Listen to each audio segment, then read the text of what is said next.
सुमित दिल्ली में रहने वाला एक 25 साल का नौजवान, इतनी कम उम्र में इतना सक्सेसफुल बिजनेसमैन, लेकिन बहुत ही घमंडी, स्वार्थी और लालची इंसान।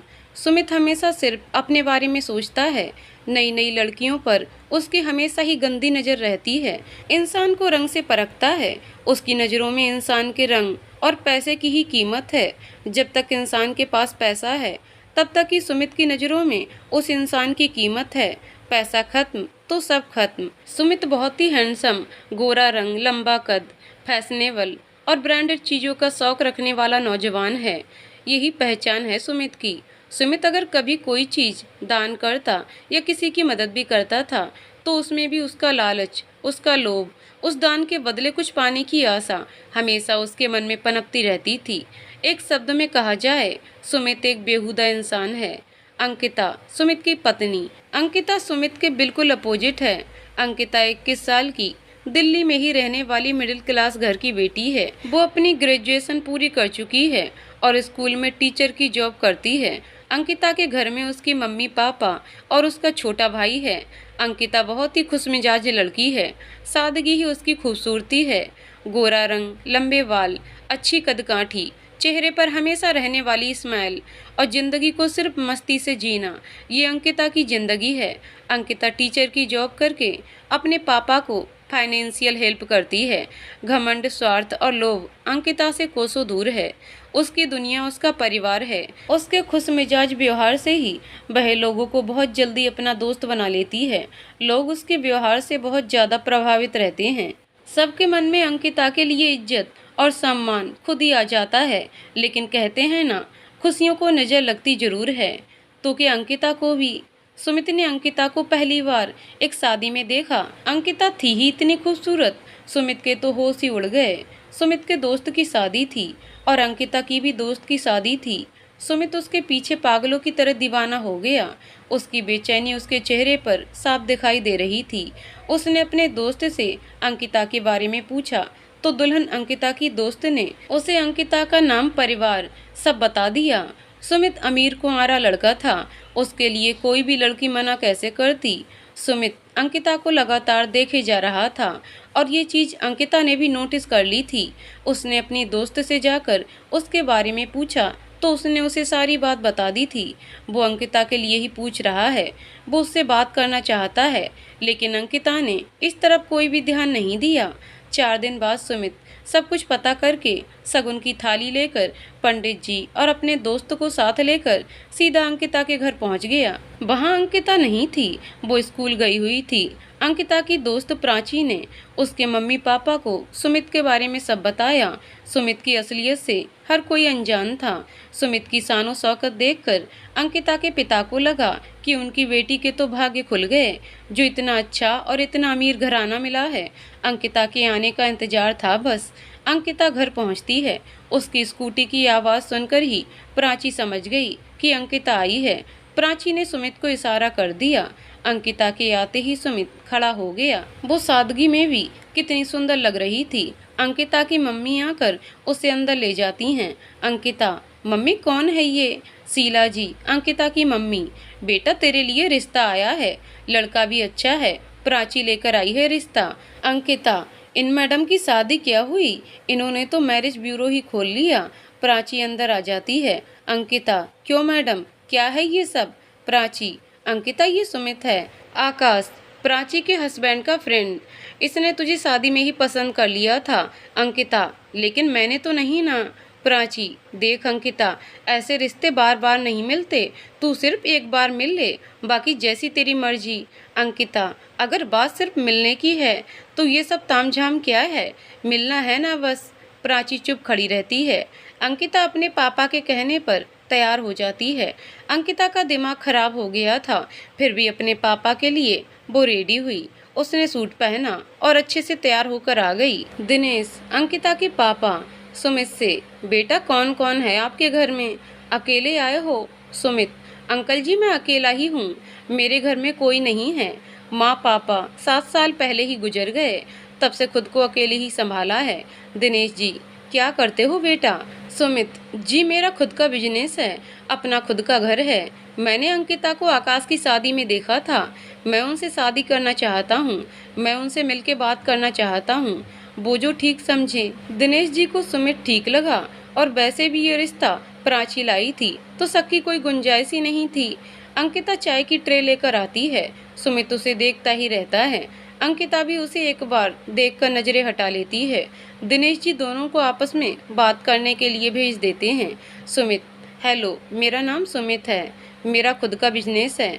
मैंने आपको आकाश की शादी में देखा था, मैं आपको पसंद करने लगा हूँ। अंकिता, हेलो, मैं अंकिता हूँ। प्राची ने तो आपको बता ही दिया होगा, लेकिन अगर कल आप किसी और को देख लेंगे तो उसके घर भी रिश्ता लेकर चले जाएंगे। सुमित, ये आप क्या कह रही हैं? अंकिता, देखिए सुमित जी, मैं शादी करूंगी, लेकिन मेरे ऊपर भी कुछ जिम्मेदारियां हैं। मैं जॉब करती हूँ अपने पापा की हेल्प करने के लिए। सुमित, तो आप कीजिए ना, मैं आपको रोकूंगा नहीं।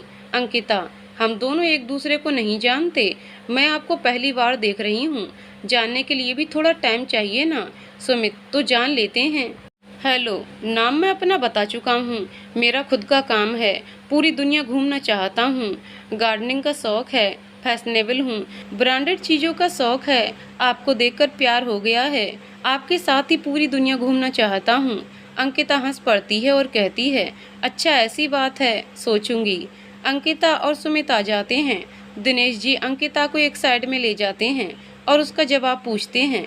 दिनेश जी, अंकिता बेटा क्या सोचा आपने? अंकिता, पापा ठीक है, लेकिन मैं इसे जानती नहीं हूँ।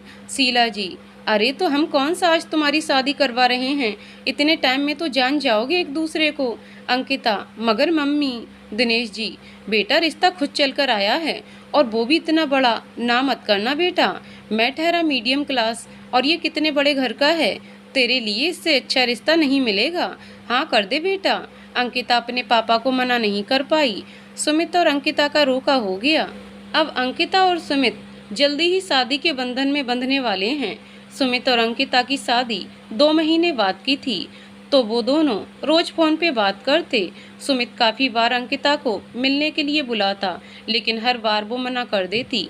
कभी कभी सुमित उसकी इस बात पे गुस्सा हो जाता तो अंकिता को अजीब लगता, लेकिन सुमित को अंकिता को पाना था, इसलिए वो खुद ही अंकिता को सॉरी भी बोलता और उसे मनाता भी। अंकिता और सुमित की सगाई हो गई। सारा खर्चा सुमित ने ही किया। शादी को कुछ ही दिन बाकी थे। अंकिता के बहुत सारे रिश्तेदार, लेकिन सुमित की तरफ से तो आकाश और प्राची ही थे। शादी से कुछ दिन पहले अंकिता और सुमित की रोज फोन पर बात होती थी। फोन पर अंकिता, सुमित आपने खाना खा लिया? सुमित, नहीं। अंकिता, क्यों? सुमित, तुमने बनाया ही नहीं। अंकिता, सुमित क्या मजाक है, चलो आप पहले खाना खा लो। सुमित, अंकिता रुको ना यार, मैं खा लूँगा, अभी भूख नहीं है। अंकिता एक बात कहूँ? अंकिता, हाँ कहो। सुमित जोर से चिल्लाता है, अंकिता आई लव यू। अंकिता बहुत खुश हो जाती है। सुमित, मैं तुम्हें रोज सपने में देखता हूँ, तुम मेरी बाहों में हो, हम दोनों साथ हैं, अब और इंतजार नहीं होता यार। अंकिता, सुमित आई लव यू। सुमित, एक बार फिर कहो। अंकिता, आई लव यू। सुमित, यार कसम से आज इसी से मेरा पेट भर जाएगा। अंकिता, तुम शादी के बाद साड़ी ही पहनना, उस दिन तुम साड़ी में बहुत सुंदर लग रही थी। अंकिता, ओके बाबा, मैं साड़ी पहनूंगी। वैसे भी तुमने इतनी सुंदर सुंदर साड़ी भेजी हैं कि किसी और चीज को देखने का मन ही नहीं करता। सुमित, अंकिता कहाँ घूमने चलोगी, हम हनीमून पर कहाँ चलेंगे? अंकिता, सुमित कहीं भी ले चलना, मैं आज तक कहीं बाहर नहीं गई। सुमित, ओके, फिर हम किसी हिल स्टेशन पर चलेंगे, तुम्हें ठंड पसंद है ना? अंकिता, अच्छा आपको सब याद है। सुमित, और नहीं तो क्या, तुम आओ तो सही एक बार। अंकिता, अच्छा और क्या क्या इंतजाम किए हैं आपने मेरे लिए? सुमित, यार अब तुम आओगी खुद ही देख लेना, लेकिन मैं पहले ही बता दूं, मैं बाहर का खाना अब बिल्कुल नहीं खाऊंगा, तुम्हें मेरे लिए सब कुछ बनाना होगा। अंकिता, जी हुजूर। सुमित, तुम चिंता मत करो, तुम्हें घर का कोई काम नहीं करना है, बस सिर्फ मेरे लिए अच्छा अच्छा खाना बनाना है, हम साथ ही खाएंगे। अंकिता, अरे कोई बात नहीं, मुझे घर के सब काम आते हैं। सुमित, नहीं, तुम्हारा सारा वक्त अब सिर्फ मेरे लिए है। अंकिता शर्मा जाती है। वो सोचती है उसके पापा ने ठीक ही कहा था, सुमित बहुत अच्छे हैं, वो मेरे लिए बिल्कुल परफेक्ट हैं। सुमित और अंकिता दोनों काफी देर तक बात करते हैं। सुमित अंकिता को कुछ ना कुछ गिफ्ट लाकर देता ही रहता था। उसके मम्मी पापा उसकी हंसी देखकर सोचते कि उन्होंने अपनी बेटी के लिए बहुत अच्छा रिश्ता चुना है, ये उनकी अच्छी किस्मत है। सुमित और अंकिता की शादी के दिन नजदीक आ गए। एक अच्छे से होटल में दोनों की शादी हो गई। सुमित अपने सास ससुर की बहुत इज्जत करता था, लेकिन उन्हें सिर्फ अंकिता के मम्मी पापा का ही दर्जा देता था, अपना नहीं मानता था। उसका सही और असली रूप तो अंकिता को पता ही नहीं था। सुमित और अंकिता की शादी खूब धूमधाम से हो जाती है। सुमित अंकिता से शादी करके बहुत खुश था। सुमित अंकिता का बहुत ध्यान रखता है। उसने अंकिता के लिए कपड़े, जेवर, खाना, घूमना, किसी चीज की कमी नहीं छोड़ी थी। वो जब जो कहती सुमित वही चीज हाजिर कर देता। अंकिता मन ही मन सोचने लगी कि उसने क्या पुण्य किए जो उसे सुमित जैसा पति मिला। अंकिता और सुमित कश्मीर जाते हैं हनीमून के लिए। सुमित अपना सारा वक्त अंकिता के साथ बिताता। उन्होंने हनीमून पर खूब एंजॉय किया, खूब शॉपिंग भी की। अंकिता जैसा कहती सुमित वैसा ही करता। अंकिता और सुमित वापस दिल्ली आ गए। सुमित की शादी को अभी 1 महीना पूरा होने को आया था। उसका ध्यान बिजनेस पर कम, अंकिता से ज्यादा था। इनफैक्ट यूं कहा जाए, सुमित अंकिता से बात कम, अपने शारीरिक संबंधों को ज्यादा अहमियत देता था। धीरे धीरे अंकिता को ये चीज महसूस होने लगी। सुमित शुरू में ज्यादातर टाइम घर पर ही रहता। वो हर थोड़ी देर में अंकिता को अपने पास खींची लेता। शादी को 3 महीने हो गए। अंकिता प्रेग्नेंट थी। सुमित अपने पापा बनने की खबर सुन के बहुत खुश था। अंकिता का बहुत ध्यान रखने लगा। अंकिता के साथ प्यार, उसकी केयर और सारी जिम्मेदारी सुमित ने खूब अच्छे से निभाई। अंकिता माँ बनने की खुशी में दीवानी हुई जा रही थी, लेकिन उसकी इस खुशी में कहीं खटास तो पड़ ही गई। शादी के 8 महीने पूरे हो चुके थे। एक लड़की अंकिता के घर आई और उसने सुमित पर छेड़खानी का आरोप लगाया। अंकिता को बिल्कुल विश्वास नहीं हुआ, लेकिन जब उसने उसे सारी सच्चाई बताई तो उसके पैरों तले जमीन खिसक गई। उसने बताया कि सुमित एक बेहुदा लड़का है, ये उसकी आदत है, उसकी नीयत बहुत ही गंदी है। लेकिन अंकिता का मन नहीं माना। जब शोर शराबा ज्यादा हुआ तो पड़ोस की कुछ औरतें भी अंकिता के घर आ गईं और सारी बात का पता चलने पर अंकिता को ही टोकने लगीं। अंकिता का बुरा हाल हुआ जा रहा था। रात को सुमित घर आया। जब वो खाना खाने बैठा, अंकिता की चुप्पी उसने नोटिस की। उसने अंकिता से काफी बार पूछा तो अंकिता ने अपनी चुप्पी तोड़ी और सुमित से सवाल शुरू कर दिए। सुमित सुनकर बिल्कुल चुप हो गया। उसके पास किसी बात का कोई जवाब नहीं था। पहले तो झूठ बोल बोल कर वो अपने किए पर पर्दा डालता रहा, लेकिन जब अंकिता ने उसकी बात पर विश्वास नहीं किया तो उसने अपनी गलती मानी। घुटनों के बल बैठकर उसने काफी बार अंकिता से माफी मांगी। उस वक्त अंकिता को सिर्फ अपने बच्चे की फिक्र थी। वो अपनी फैमिली से बहुत प्यार करती थी। शादी को सिर्फ 8 महीने। अगर ये बात उसके पापा को पता चल जाती तो ये सब बर्दाश्त नहीं कर पाते। अंकिता ने सुमित से कुछ नहीं कहा और अपने कमरे में चली गई। अंकिता बहुत रोई और रोते रोते ही सो गई। सुमित ने उसे बहुत मनाया, लेकिन उसकी गलती ने अंकिता के सारे प्यार और भरोसे को तोड़ दिया। सुबह अंकिता अपने रूटीन से उठी।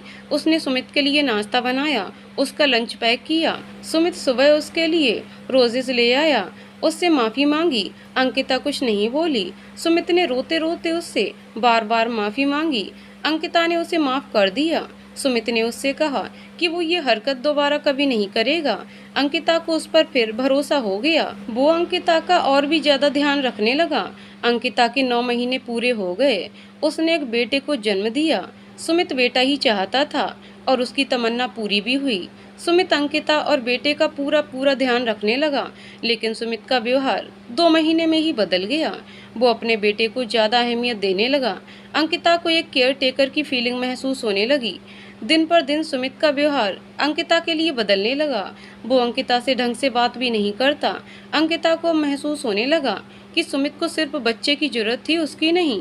बेटा 5 महीने का हो गया। सुमित का फिर दोबारा घटियापन शुरू हो गया। इस बार उसका अफेयर था एक लड़की के साथ। वो सुबह जब भी जॉगिंग पर जाता तो काफी घंटों के बाद ही वापस आता। एक दिन वो अपना मोबाइल घर पर ही छोड़ गया। इत्तेफाक से अंकिता ने सुमित और उस लड़की के सारे मैसेज पढ़ लिए। उसे अपनी आंखों पर यकीन नहीं हुआ। उसने सुमित से कोई बात नहीं की। सुमित के ऑफिस जाने के बाद अंकिता ने उस लड़की को फ़ोन करके बहुत धमकाया और उसे सुमित को छोड़ने के लिए भी कहा। लेकिन अंकिता के साथ जो होने वाला था उसके बारे में तो उसने कभी सोचा भी नहीं था। सुमित कुछ देर बाद ही घर आ गया। गेट खुलते ही उसने अंकिता का गला पकड़ा और उसे दीवार तक घसीटता हुआ ले गया। अंकिता ने सुमित के इस रूप का कभी अंदाजा भी नहीं लगाया था। उस दिन अंकिता और सुमित का बहुत झगड़ा हुआ। सुमित ने अंकिता को उस दिन पहली बार मारा। अंकिता तो बिखर गई। शादी के 2 साल पूरे भी नहीं हुए और ये क्या हो रहा था उसके साथ, उसने किसी को कुछ नहीं बताया। सुमित अब अंकिता के घर वालों की भी इज्जत नहीं करता था और ये बात अंकिता के घर वाले महसूस कर चुके थे। उन्होंने अंकिता के घर आना जाना कम कर दिया। सुमित अंकिता को उसके मायके भी नहीं जाने देता था। आए दिन उसके नए अफेयर, नई गर्लफ्रेंड, सबके बारे में अंकिता जानती थी। वो हर बार विरोध करती और हर बार सुमित उसे खूब मारता। अंकिता सब सहन करती और किसी को कुछ नहीं बताती। वो अपने मम्मी पापा को ये दुख नहीं दे सकती थी। अब तो सुमित उससे ढंग से बात भी नहीं करता था। अंकिता की दोस्त प्राची सब जानते हुए भी चुप थी। अंकिता ने अपने चेहरे और मुंह पर चुप्पी साध ली। वो अब अपना सारा वक्त सिर्फ अपने बेटे को ही देती। उसे सुमित की किसी भी हरकत से कोई वास्ता नहीं था। सुमित और अंकिता का बेटा अक्षय, आज अक्षय 1 साल का हो गया। सुमित अपने बेटे से बहुत प्यार करता था। उसकी हर जरूरत की वो जरूरत से भी ज़्यादा पूरा करता था। अंकिता इस चीज़ से तो संतुष्ट थी कि सुमित उसके बेटे का पूरा ध्यान देता है, उसकी हर जरूरत को पूरा करता है, बल्कि उससे बहुत प्यार भी करता है। सुमित ने अपने बेटे के पहले जन्मदिन की पार्टी रखी। उसने अपने सारे दोस्तों को बुलाया था। उसने अंकिता को घर वालों को भी बुलाने के लिए कहा। एक बहुत बड़ी ग्रैंड पार्टी दी गई। सुमित ने पार्टी में किसी भी तरह की कोई कमी नहीं रखी थी। आज तो उसने अंकिता से अच्छे से बिहेव किया, बल्कि उसके घर वालों का भी खूब आदर किया। अंकिता को लगा शायद सुमित चेंज हो रहा है। अक्षय की वजह से सुमित आज बहुत खुश था, क्योंकि उसके बेटे का जन्मदिन था। पार्टी खत्म हुई। सब खुशी खुशी अपने घर लौट गए। अंकिता भी आज ठीक थी। सुमित ने उसके घर वालों की इज्जत रखी, उन्हें बुलाया। अंकिता का सारा समय अक्षय के साथ बीत जाता। खुद के लिए उसके पास टाइम भी नहीं था। धीरे धीरे समय बीतने लगा। अंकिता की चेहरे की चमक धुंधली हो गई। पहले जैसी हंसी, पहले जैसा सुकून उसमें था ही नहीं। वो जब भी अपने मायके जाती, सुमित उसे कभी लेने नहीं जाता। वो उसे अक्षय को भी साथ ले जाने से मना करता। सुमित को बिजनेस में धीरे धीरे लॉस होने लगा। उसका बिजनेस ठप्प सा पड़ने लगा। उसने अंकिता से उसके पापा से पैसे मांगने के लिए कहा। अंकिता ने साफ मना कर दिया। अंकिता ने कहा कि उसके पापा के पास बिल्कुल भी पैसे नहीं हैं, वो कहाँ से देंगे। सुनते ही सुमित का पारा चढ़ गया। उसने अंकिता के घर वालों को बहुत बुरा कहा।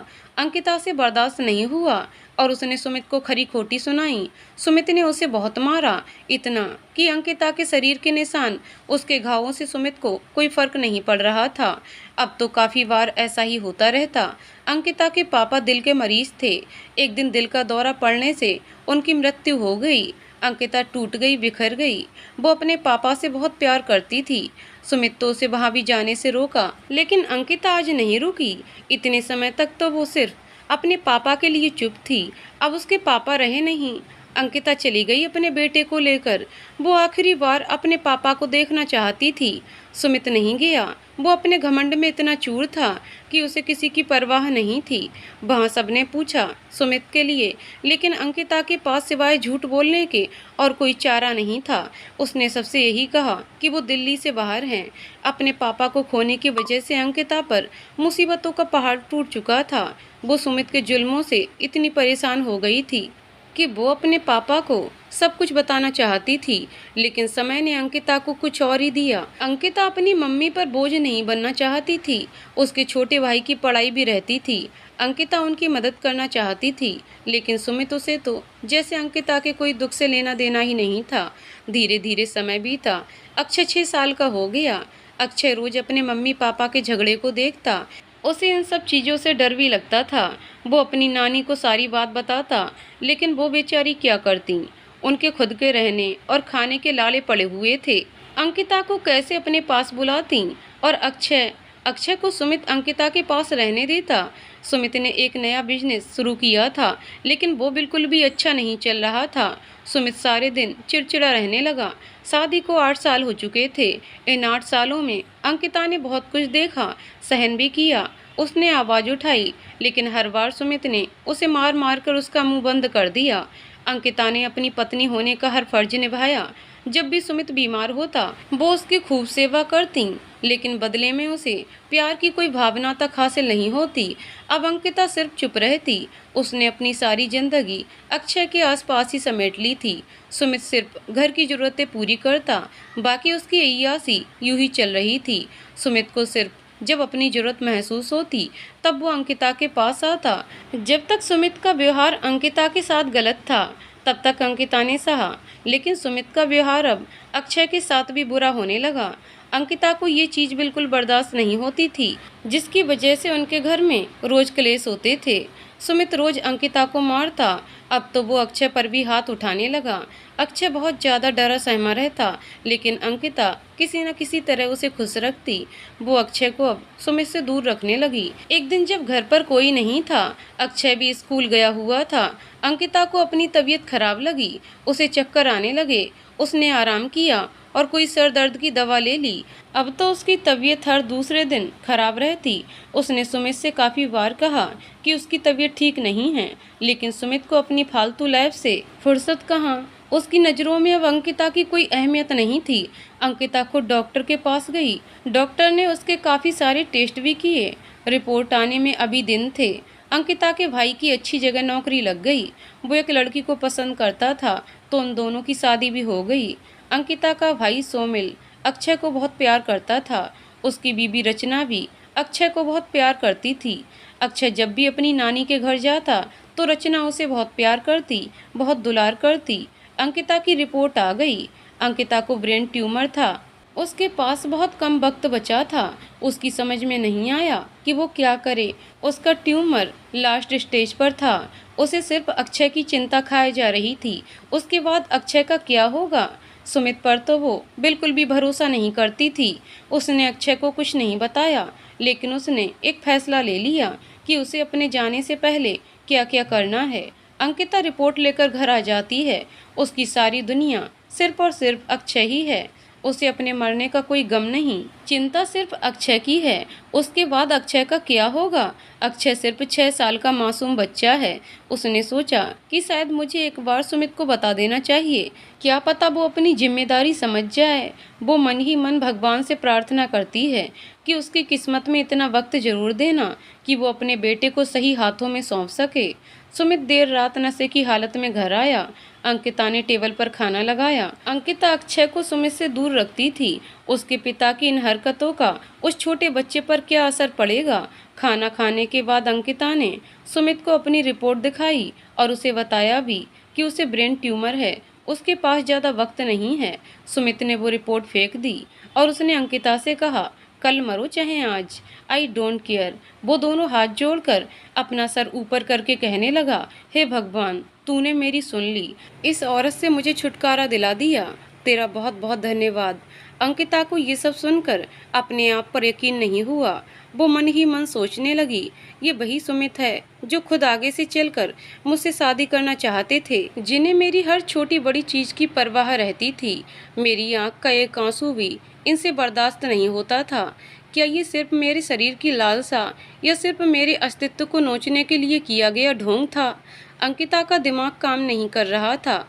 उसने सुमित से सवाल करने शुरू कर दिए। आखिर उससे ऐसी क्या गलती हुई जो सुमित उससे इतना चिढ़ता है, इतना दूर भागता है, उसकी तरफ देखना तक पसंद नहीं करता? सुमित ने अंकिता को जोरदार थप्पड़ मारा और उसे उसके बालों से पकड़कर शीशे के आगे ले गया और बोला, देख, तू खुद देख, कितनी काली हो गई है। तेरा वजन भी बढ़ गया है। तुझमें वो बात रही ही नहीं जो पहले थी। पहले तेरे शरीर को छूने का मन करता था, लेकिन अब तुझे देखने में भी घिन आने लगती है। अंकिता चिल्लाती है, मुझे छोड़ो, मुझे दर्द हो रहा है। लेकिन सुमित उसे और जोर जोर से पकड़कर खींचने लगता है। अंकिता उसे जोर का धक्का मारती है। ये सुमित से बर्दाश्त नहीं होता और वो अपनी बेल्ट निकालकर अंकिता को बहुत मारता है। अंकिता की चीखें सुनकर अक्षय कमरे से बाहर आ जाता है। वो अपने पापा को रोकता है, लेकिन आज तो सुमित ने सारी हदें ही पार कर दी। उसने अक्षय को भी बेल्ट से मारना शुरू कर दिया। अक्षय रोया, चिल्लाया। अंकिता अक्षय के आगे आ गई, हाथ जोड़कर सुमित के सामने गिड़गिड़ाई। सुमित ने फिर बेहताशा अंकिता को खूब मारा। कुछ देर बाद अंकिता अक्षय को उसके रूम में ले गई, उसकी दवाई लगाई। बड़ी मुश्किल से अक्षय सोया था। उस छोटे बच्चे के दर्द ने अंकिता को अंदर से झकझोर दिया। पूरी रात अंकिता के आंसू नहीं थमे।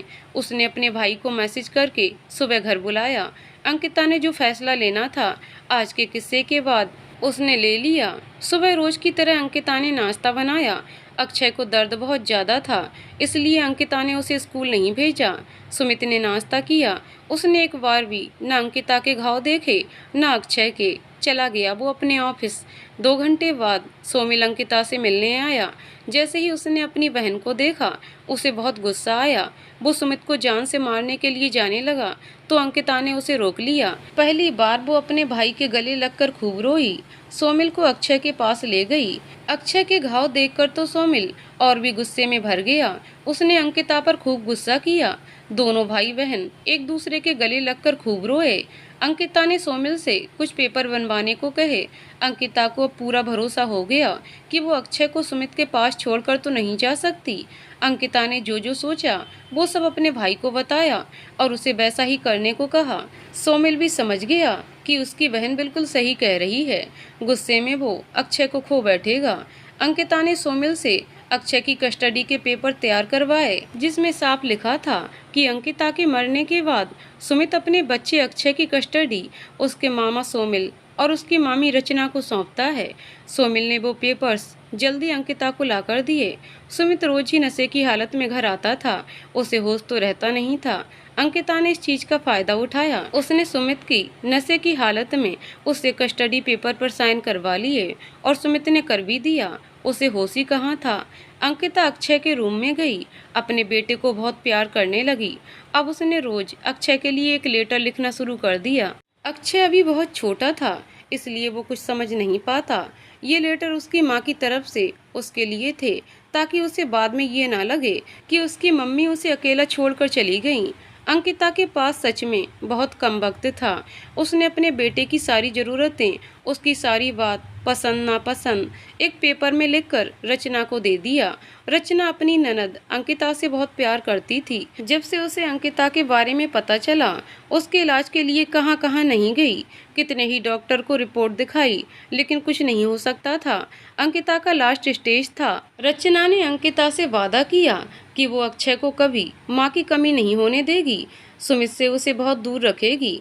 अंकिता ने बड़े भरोसे से अक्षय की जिम्मेदारी सोमिल और रचना के हाथों में देने की सोची थी।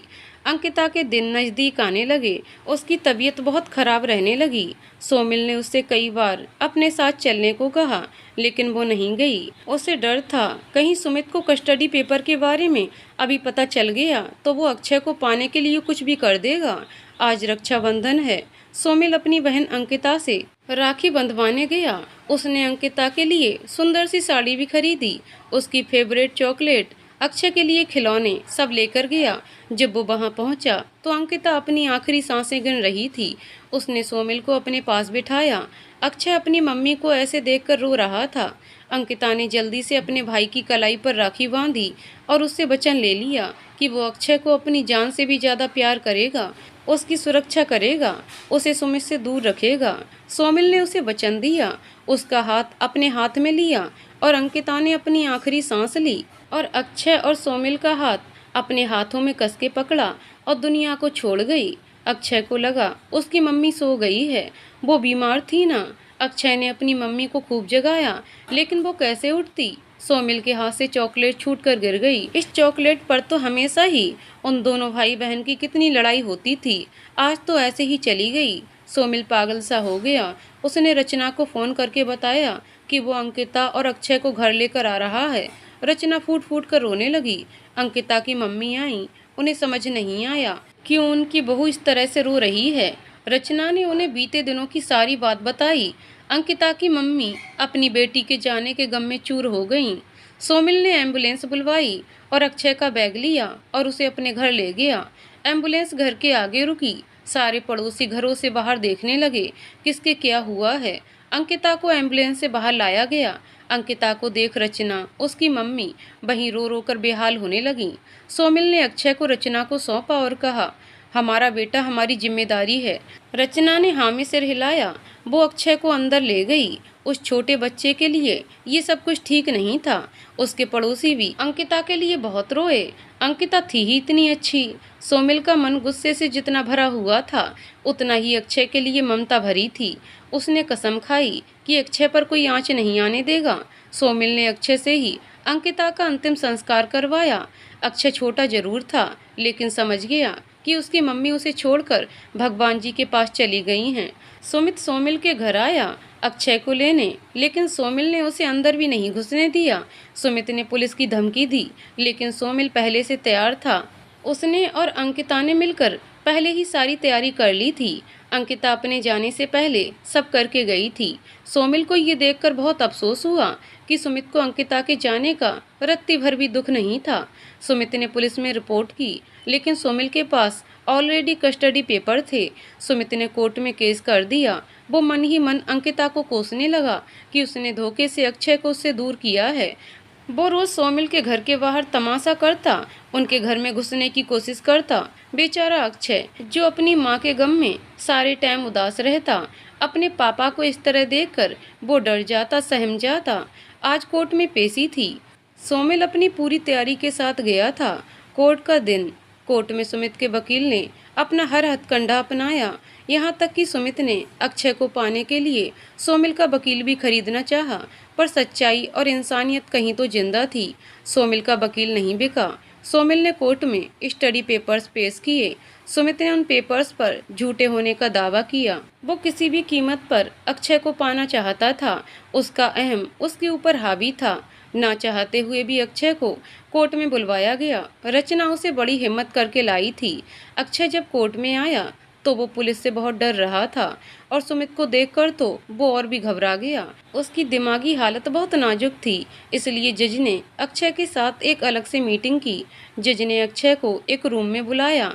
उन्होंने वहां उसके लिए चॉकलेट, मिल्क शेक, उसके पसंद की फेवरेट आइसक्रीम भी मंगवाई। अक्षय अंदर आया। उसे अकेले ही अंदर भेजा गया। जज ने उसे खाने की चीजें दी ताकि वो कंफर्टेबल हो सके, लेकिन उसने कोई भी चीज नहीं छुई। जज ने अक्षय को अपनी मम्मी का फोटो दिया। अपनी मम्मी का फोटो हाथ में लेकर अक्षय बहुत रोया। मम्मी आप क्यों चली गईं? प्लीज वापस आ जाओ। पक्का कोई शैतानी नहीं करूँगा। मम्मी प्लीज आ जाओ ना। जज, आपकी मम्मी आपको क्यों छोड़कर चली गईं? अक्षय, वो दूर चली गईं। जज, लेकिन वो तो आपसे बहुत प्यार करती थीं, फिर आपको छोड़कर क्यों चली गईं? अक्षय, पापा बहुत मारते थे ना मम्मी को, इसलिए नाराज होकर चली गईं। लेकिन मैंने तो कुछ नहीं किया, फिर वो मुझे छोड़कर क्यों चली गईं? जज, पापा रोज मारते थे। अक्षय सुबकते हुए, हाँ पापा मुझे भी मारते थे, लेकिन मम्मी बीच में आकर मुझे बचा लेती थी। जज की भी आंखें नम हो जाती हैं जब अक्षय उन्हें अपने निशान दिखाता है। जज उसे चॉकलेट देते हैं और बाहर भेज देते हैं। सोमिल अंदर आता है। वो जज को एक वीडियो दिखाता है जो अंकिता ने अपने अंतिम वक्त में अक्षय के लिए बनाई थी। अक्षय बेटा, अभी आप बहुत छोटे हो, लेकिन मेरे पास वक्त बहुत कम है। आप मेरी ज़िंदगी का सबसे अनमोल हिस्सा हो, लेकिन शायद मेरी किस्मत मेरा साथ नहीं दे रही। बेटा, मुझे ब्रेन ट्यूमर हो गया है। मैं आपको किसी सुरक्षित हाथों में सौंपना चाहती हूँ। जब तक आपको ये वीडियो मिलेगी तब तक मैं नहीं रहूँगी। मैं आपको आपके मामा और मामी को सौंप रही हूँ।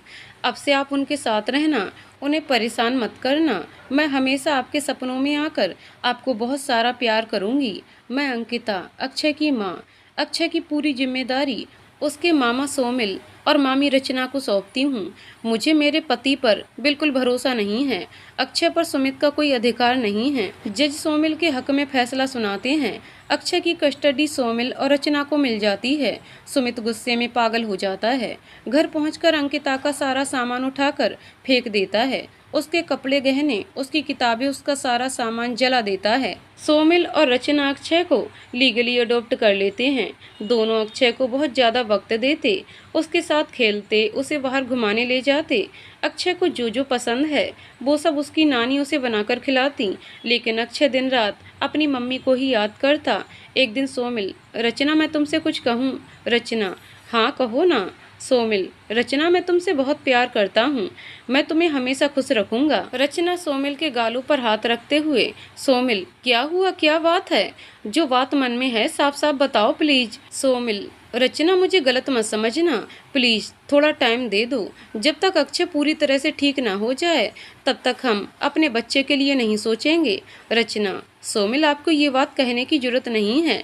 अक्षय हमारा बेटा है, हम उसके माता पिता हैं, हमें अभी किसी और चीज़ के बारे में सोचना ही नहीं चाहिए। सोमिल रचना को गले से लगा लेता है। ओह रचना, आई एम सो लकी, तुम कितनी समझदार हो। Thank you so much. Rachna, ये सब छोड़िए, अक्षय का कल स्कूल में एडमिशन है, चलिए जल्दी सो जाइए। अंकिता की मम्मी सारी बातें सुन लेती हैं। उन्हें गर्व था अपने बेटे बहू पर। दिन बीतने लगे। अक्षय अपने दुख से धीरे धीरे बाहर आने लगा। अब वो सोमिल और रचना का बेटा बन गया। 5 साल बीत गए, अंकिता को गुजरे, और इन 5 सालों में अक्षय बड़ी मुश्किल से अपने दुखों से बाहर आया था। सोमिल और रचना ने जी जान लगा दी थी अक्षय के लिए, उसे किसी चीज़ की कमी नहीं होने दी। अक्षय जब रचना को मम्मी कहकर बुलाता तो रचना खुशी से झूम उठती। रचना अंकिता को बहुत याद करती। अक्षय के हर जन्मदिन पर वो केक का पहला टुकड़ा अंकिता के लिए रखती। ये 5 साल तीनों के लिए बड़े ही मुश्किल थे। दूसरी तरफ सुमित, वो अपने बिजनेस में बहुत ज़्यादा बिजी हो गया। उसने काफ़ी कोशिश की अक्षय से मिलने की, लेकिन अक्षय खुद भी नहीं मिलना चाहता था। उसके दिलो दिमाग में अपने पापा की बहुत बुरी छवि बैठ गई थी। वो अपनी मम्मी के जाने का दोषी अपने पापा को ही मानता था। सुमित इन 5 सालों में बिल्कुल बदल गया। अब उसने शराब पीना, क्लब जाना, लड़कियों के साथ मौज मस्ती सब बंद कर दी। सुमित जब घर आता और जितने वक्त घर पर होता, ये वक्त उसे कचोटता। उसके खालीपन ने उसमें पश्चाताप की भावना को पैदा कर दिया था।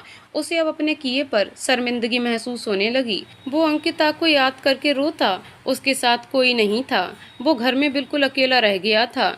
जब तक उसके पास परिवार था तब तक उसे उसकी कदर नहीं हुई, और आज जब नहीं है तो उन्हें ही याद करके रोता रहता है। रात को सुमित सो रहा था, उसके सपने में अंकिता आई। सुमित उठो सुमित। सुमित उठा और देखता है उसके सामने अंकिता खड़ी है। उसके चेहरे पर मार के निशान, उसके हाथों से खून बह रहा है। सुमित रोता हुआ उसके पास जाता है। सुमित, अंकिता ये तुम्हें क्या हुआ? क्या हालत बना रखी है तुमने अपनी? अंकिता, सुमित तुम्हें याद नहीं, ये सब तुमने ही दिया है मुझे, और सिर्फ मुझे ही नहीं, हमारे बेटे को भी। सुमित, लौट आओ अंकिता प्लीज, मैं वादा करता हूँ कभी ऐसा नहीं करूँगा। बदल लिया है मैंने खुद को, प्लीज वापस आ जाओ प्लीज। अंकिता, बहुत देर कर दी तुमने सुमित, तुम्हें बताया था मैंने, मैं बीमार हूँ। तुम। सुमित, अंकिता बोलो ना अंकिता प्लीज, आज सारी बात कह दो, आज मुझसे मेरी हर गलती की शिकायत करो, बोलो अंकिता बोलो। तभी सुमित का नौकर आकर सुमित को जगाता है। मालिक, मालिक उठिए, कोई नहीं है यहाँ, उठिए मालिक। सुमित जागता है, उसकी आंखें लाल और भीगी हुई थीं। वो फिर बोलता है, I am sorry Ankita, sorry, वापस आ जाओ। अक्षय का 11वां जन्मदिन आता है। सोमिल बहुत बड़ी ग्रैंड पार्टी रखता है। सारी दुनिया अक्षय को सोमिल और रचना का बेटा ही मानती थी। हर बार की तरह रचना केक का पहला टुकड़ा अंकिता के लिए रखती है। अक्षय अंकिता की तस्वीर के आगे जाता है और केक आगे करके कहता है, मम्मी बिस्मी, आज बर्थडे है मेरा, आपको याद है ना? लो मम्मी केक खा लो, आपका फेवरेट चॉकलेट केक। अक्षय की आंखें भर आती हैं। तभी वहां रचना आ जाती है। अक्षय वो केक का टुकड़ा रचना को खिलाता है और उसके गले लग जाता है। I love you mummy. Rachna Akshay को कस के गले लगा लेती है। अक्षय को पाकर रचना की लाइफ पूरी हो गई थी। रचना खुद को दुनिया की सबसे खुशनसीब माँ समझती है। जब उसे अक्षय मम्मी बुलाता है तो रचना की खुशी दोगुनी हो जाती। अक्षय बहुत समझदार हो गया था, पढ़ाई में भी अच्छा था। सोमिल अक्षय को एक बॉक्स देता है। सोमिल, अक्षय, ये गिफ्ट आपकी मम्मी की तरफ से है, अंकिता की तरफ से, लेकिन आप इसे अभी मत खोलना, रात को अपने रूम में, ओके। अक्षय, ओके पापा। सोमिल का नौकर उसे एक गिफ्ट बॉक्स लाकर देता है जो कोई बाहर ही पकड़ा गया था। सोमिल देखता है तो उसे सुमित दिखाई देता है। सोमिल गिफ्ट खोलता है, उसमें अक्षय के पहले बर्थडे का गिफ्ट और तस्वीरें होती हैं। सोमिल वो बॉक्स चुपचाप अक्षय के रूम में रख देता है। रात को अक्षय सोमिल का दिया हुआ बॉक्स खोलता है। उसमें उसकी मम्मी के लिखे हुए वो लेटर थे जो अंकिता ने अपने बचे हुए दिनों में अक्षय के लिए लिखे थे। उसमें अंकिता और अक्षय की काफी सारी फोटोज भी थीं, जिनकी याद अक्षय के दिमाग में धुंधली हो चुकी थी। अक्षय उन लेटर को खोलता है। अक्षय, हैप्पी बर्थडे बेटा, आई लव यू सो मच। जब तक आपको ये लेटर मिलेंगे तब तक मैं आपके पास नहीं रहूंगी, आप मुझसे नाराज तो नहीं होना। अक्षय रो पड़ता है। नहीं मम्मी, बिल्कुल भी नहीं। वो आगे लेटर पढ़ना शुरू करता है। अक्षय बेटा, आज मैं आपको बहुत कुछ बताना चाहती हूँ। बेटा, मुझे ब्रेन ट्यूमर हो गया था जो लास्ट स्टेज पर था। मैं आपको छोड़कर नहीं जाना चाहती थी, लेकिन क्या करूँ, वक्त ही नहीं था मेरे पास। मैं आपसे बहुत प्यार करती हूँ, कुछ भी मेरे हाथ में नहीं था। मैं आपको अकेला नहीं छोड़ सकती थी, इसलिए आपको आपके मामा मामी को सौंप दिया। मुझे विश्वास है वो आपको बहुत प्यार करते होंगे। अक्षय, हाँ मम्मी पापा, मम्मी मुझे बहुत प्यार करते हैं। अक्षय बेटा, जब आप हुए थे ना, बिल्कुल मेरे जैसे लगते थे। मैं आप में खुद का बचपन देखती थी। आप इतने शरारती थे, मुझे बिल्कुल भी काम नहीं करने देते थे। रात को बिना कहानी के आपको नींद भी नहीं आती थी। एक बार आपने जिद करके डरावनी कहानी सुनी और आपको पता है उस रात आप सोए नहीं, सारी रात मुझसे चिपके रहे। अक्षय, जब आप 3 साल के थे ना, तो मैं आपको साइकिल चलाना सिखा रही थी। आप गिर गए और आपके घुटने से खून आने लगा। उस दिन तो मेरी जान ही निकल गई, लेकिन आप तो और भी ज्यादा शरारत करने लगे। अक्षय, मैं जाना नहीं चाहती थी, लेकिन जाना ही पड़ा। अक्षय बेटा, समझदार बनना, खूब मन लगाकर पढ़ाई करना। जिंदगी में बड़े आदमी बनो या ना बन पाओ, लेकिन एक अच्छा इंसान जरूर बनना, सबकी इज्जत करना और सबसे प्यार भी। अक्षय लेटर पढ़ते पढ़ते खूब रोता है। रचना और सोमिल बाहर ही खड़े थे, लेकिन सोमिल रचना को अंदर नहीं जाने देता। वो उससे कहता है, ये लम्हा अक्षय और उसकी मम्मी का है, उसे रहने दो अंकिता के साथ। सोमिल उसे सुमित के गिफ्ट के बारे में बताता है।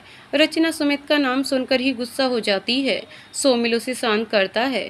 सोमिल, मैंने गिफ्ट खोला था, उसमें अक्षय के पहले जन्मदिन की फोटो है और उसका पहला खिलौना, इसलिए मैंने वो अक्षय के रूम में ही रख दिया। अक्षय को वो बॉक्स याद आता है जो सोमिल ने उसे खोलने को कहा था। अक्षय वो बॉक्स उठाता है। उसमें उसके बचपन की काफ़ी सारी तस्वीरें होती हैं, उसके पहले जन्मदिन की। अक्षय उन तस्वीरों को देखकर खूब रोता है, लेकिन सुमित की तस्वीरें अपने साथ देखकर उसे इतना गुस्सा आता है कि वो फोटोज में से सुमित की तस्वीर फाड़ देता है। उसमें एक टॉय होता है जो अंकिता लाई थी उसके लिए। सुमित उसे गले से लगाकर खूब रोने लगता है। सोमिल और रचना अंदर आ जाते हैं। रचना अक्षय को गले से लगा लेती है। सोमिल को बॉक्स में एक पेन ड्राइव मिलती है, वो उसे लैपटॉप में लगाता है तो अंकिता की आवाज़ आती है। अक्षय जल्दी भागकर जाता है तो लैपटॉप में वीडियो चल रही थी जिसमें अंकिता अक्षय के साथ खेल रही थी, उसे गोद में लेकर झूम रही थी। तीनों खूब रोते हैं। अंकिता की हंसी अक्षय के कानों में गूंज रही थी। इतने में अंकिता की मम्मी आ जाती हैं। अंकिता की आवाज़। वीडियो में अंकिता को खिलखिलाता हुआ देखकर वो भी अपने आंसू नहीं रोक पाती। लैपटॉप पर हाथ फेरती हैं। अंकिता, मेरी फूल सी बच्ची। चारों साथ में वीडियो देखते हैं। वो रात उन चारों के ही आंसू नहीं थमे। अंकिता के जाने का गम इतना बड़ा था कि जितनी बार उसे देखते उतनी ही ज्यादा नफरत सुमित से बढ़ती जाती। सुमित को उसका घर झकझोरता है। अपने ही घर में वो बिल्कुल तन्हा, अकेला, बस अंकिता और अक्षय को याद करके रोता रहता है। कहते हैं ना, इंसान की कदर उसके जीते जी कर लेनी चाहिए। किसी ने बिल्कुल सही कहा है, लेकिन ये बात सुमित को जब एहसास हुई तब तक बहुत देर हो चुकी थी। अंकिता और अक्षय दोनों ही उसे छोड़कर जा चुके थे। अंकिता तो इतनी दूर चली गई जिससे वो अपनी गलतियों की माफी भी नहीं मांग सकता। सुमित अपना घर बेचकर हमेशा के लिए मुंबई जा रहा है। उसने अपना सारा सामान समेट लिया। वो स्टोर रूम में गया। उसे कुछ खाली बॉक्स चाहिए थे। वो अलमीरा से टकराता है तो ऊपर से कुछ गिरता है। वो उसे देखता है उस पर काफ़ी धूल जमा हो चुकी थी। वो उस धूल को साफ करता है। उस पर लिखा था, सुमित वेड्स अंकिता। सुमित के हाथों में उसकी शादी की एल्बम थी। वो उसे अपनी शर्ट से ही साफ करने लगता है। अंकिता के नाम पर हाथ फेरता है। उसके आंसू अंकिता के नाम को भिगो देते हैं। स्टोर रूम से बाहर आकर वो जमीन पर बैठ जाता है। एल्बम खोलता है। एल्बम खोलते ही गुलाब की पंखुड़ी पत्तियां हवा में उड़कर सारे घर में बिखर जाती हैं। उसमें 2-3 कार्ड भी थे जो सुमित ने अंकिता को दिए थे उसकी शादी के बाद पहले जन्मदिन पर, उनकी पहली एनिवर्सरी पर। लेकिन ये तीसरा कार्ड ये सुमित का नहीं था। उस पर लिखा था, from Ankita to my husband Sumit. Sumit ने वो कार्ड खोला। वो कार्ड अंकिता ने लिखा था अपने जाने से पहले, अपनी आखिरी शादी की सालगिरह पर। उस पर डेट भी लिखी थी, 5 साल पहले की डेट थी। उस पर लिखा था, सुमित हैप्पी एनिवर्सरी। सुमित, ये हमारी आखिरी सालगिरह है। तुम्हें तो शायद याद भी नहीं होगा। सोचा जाने से पहले खुद ही मना लूं। ये कार्ड मैं लाई तो तुम्हारे लिए ही थी, लेकिन कैसे दूं? आज भी तुमने मुझे और अक्षय को कितना मारा। तुमसे नफरत करना चाहती हूँ लेकिन नहीं कर पाती। सुमित, जब तुम मुझे पहली बार इस घर में लाए थे तुमने मुझे अपनी गोद में उठाया था और इन्हीं गुलाब की पत्तियों से मेरा स्वागत किया था। देखो ना, जैसे ये मुरझा गई वैसे मैं भी मुरझा गई हूँ। सुमित, ये हमारी आखिरी सालगिरह है। मैं जा रही हूँ। तुम्हें और परेशान नहीं होना होगा। मुझे नहीं पता कि ये कार्ड तुम्हें मेरे जाने के बाद मिलेगा भी या नहीं, लेकिन अगर मिल जाए तो शायद एक बार तो मन से ना सही वैसे ही याद कर लेना, सिर्फ एक पल के लिए ही सही। सुमित की आंखें लगातार रोए जा रही थीं। कार्ड पढ़कर अंकिता को याद करने लगा और जोर से चिल्लाया, अंकिता वापस आ जाओ, अंकिता वापस आ जाओ। मैं नहीं रह पा रहा तुम्हारे बगैर। सिर्फ एक पल नहीं, हर पल, हर दिन, हर घंटे तुम्हें याद करता हूँ। आई love you Ankita, I love you. वापस आ जाओ प्लीज। सुमित और जोर जोर से रोने लगता है। रोते रोते अपनी एल्बम खोलता है। सबसे पहली तस्वीर उन दोनों की ही थी, बाहों में बाहें, एक दूसरे की नज़रों में समाये। सुमित अगला पन्ना पलटता है। उसमें अंकिता की तस्वीरें अलग अलग पोज में थीं। शादी के जोड़े में अंकिता क्या कमाल लग रही थी, बिल्कुल स्वर्ग से उतरी अप्सरा। सुमित अंकिता की तस्वीरों को बार बार निहार रहा था।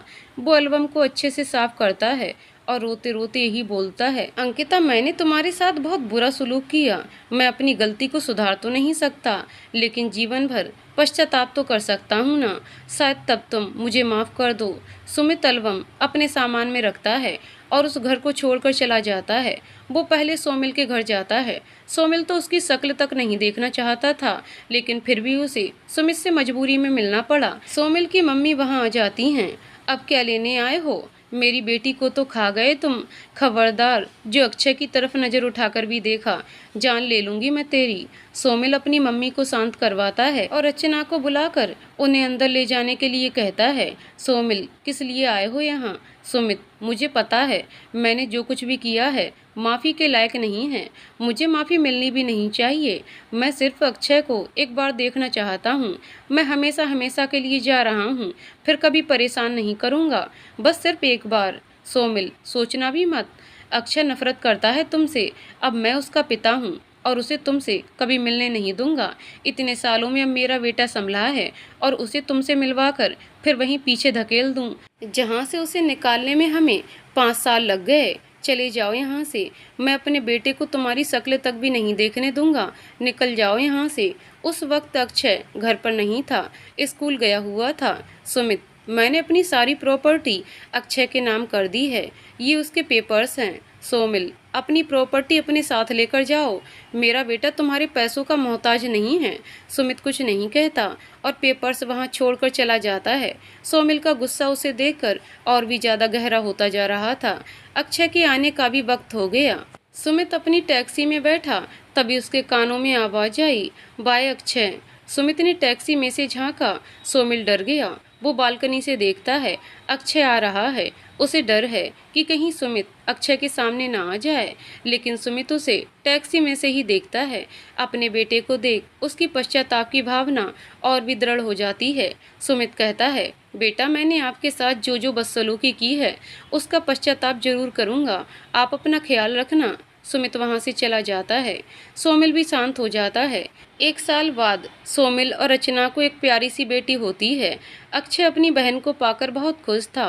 वो नन्ही परी सोमिल को अंकिता की छवि लगने लगी। उन्होंने उसका नाम अंकिता ही रख दिया। अक्षय अपनी बहन का बहुत ध्यान रखने लगा। अंकिता के साथ वो अपनी पुरानी जिंदगी से बाहर आया और उसकी जिंदगी को नई दिशा भी मिली। रचना दोनों बच्चों को एक समान प्यार करती थी। अंकिता ने अक्षय की लैब पूरी कर दी। अंकिता के बचपन में अक्षय ने अपना बचपन जी लिया। समय धीरे धीरे बीत गया। 12 साल बीत गए। अक्षय ने अपनी पढ़ाई बहुत अच्छे से पूरी की और वो एक बहुत बड़ी बैंक में मैनेजर भी है। इन 12 सालों में सुमित की कोई खबर नहीं थी। वो अक्षय से मिलने ना तो दिल्ली आया, ना कभी उसे फ़ोन किया। अक्षय को सब सोमिल और रचना का बेटा ही जानते हैं। अक्षय शाम को घर लौटता है। कमरे में हर तरफ अंधेरा ही अंधेरा। तभी दूर से लाल चमकती आंखें और उस पर 2 लाल सींग। अक्षय डरने का ड्रामा करता है। उसे पता था उसकी छोटी सी प्यारी सी बहन अंकिता बहुत शरारती है और ये उसी की शरारत है। अक्षय जोर से चिल्लाता है और डर के सोफे के पीछे छिप जाता है। अंकु, हा हा हा, मैं राक्षस हूँ, मेरे लिए चॉकलेट लाए हो? अक्षय, हाँ लाया हूँ। अंकु, तो इधर दो मुझे। अक्षय, नहीं, मुझे बहुत डर लगता है, तुम्हारी लाल आंखें बहुत डराती हैं मुझे। अंकु, तुम बहुत डरपोक हो। तभी रचना आकर अंकिता के कान पकड़ती है और लाइट ऑन करती है और कहती है, तुम बहुत शरारती हो, बड़े भैया को ऐसे परेशान करते हैं। अक्षय, अंकु तू, मैं आज तुझे नहीं छोड़ूंगा। दोनों भाई बहन एक दूसरे के पीछे भागते हैं, खूब हंसते हैं, एक दूसरे को पिलो मारते हैं, बेड की चादर उतार कर एक दूसरे के मुंह पर डाल देते हैं। रचना, हे भगवान, ये दोनों ना बस अभी दोनों लड़ रहे हैं, थोड़ी देर में साथ चॉकलेट भी खाते हुए दिखाई देंगे। अक्षय, तू रोज रोज इसके लिए चॉकलेट मत लाया कर। अंकु, आपके भाई हैं? रचना, नहीं, वो मेरा बेटा है।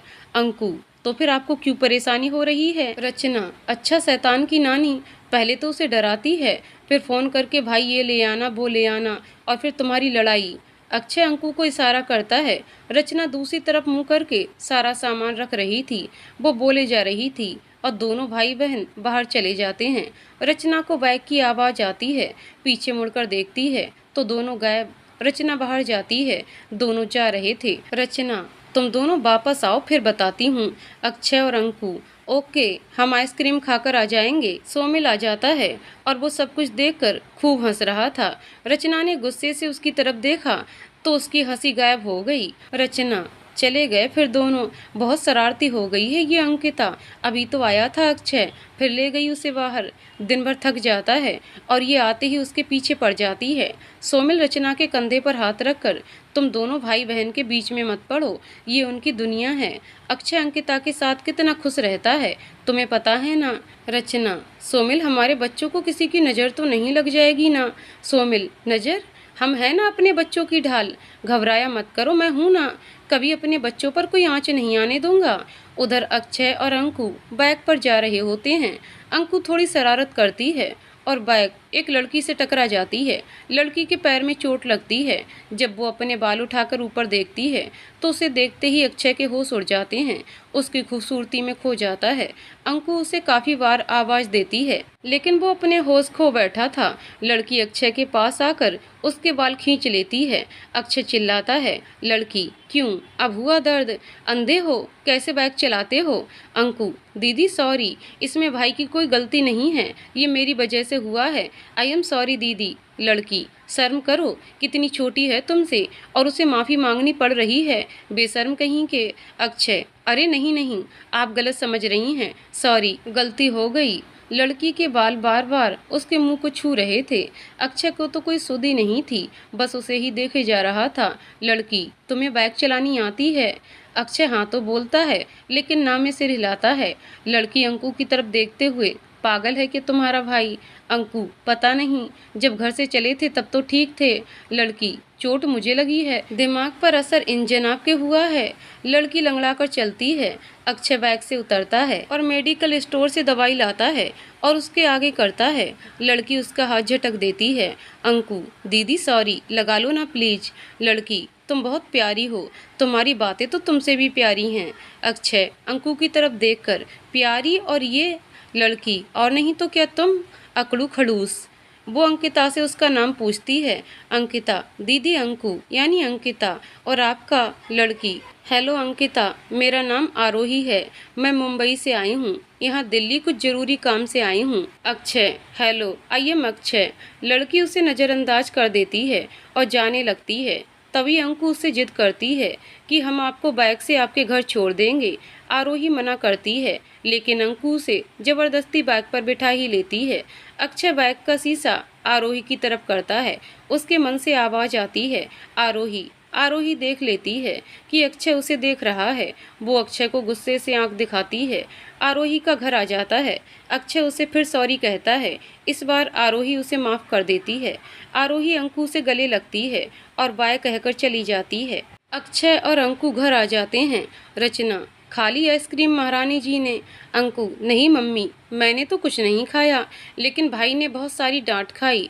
रचना, क्या मतलब? अक्षय, अरे कुछ नहीं मम्मी, आपको तो पता है, इसकी तो आदत है यूं ही कुछ भी बोलने की। अंकु, मम्मी आज हमारी बाइक एक लड़की से टकरा गई। भाई तो बस आरोही दीदी को ही देखे जा रहे थे। उन्होंने भाई को बहुत डांटा, लेकिन भाई तो उन्हें घूरे ही जा रहे थे, बस घूरे ही जा रहे थे।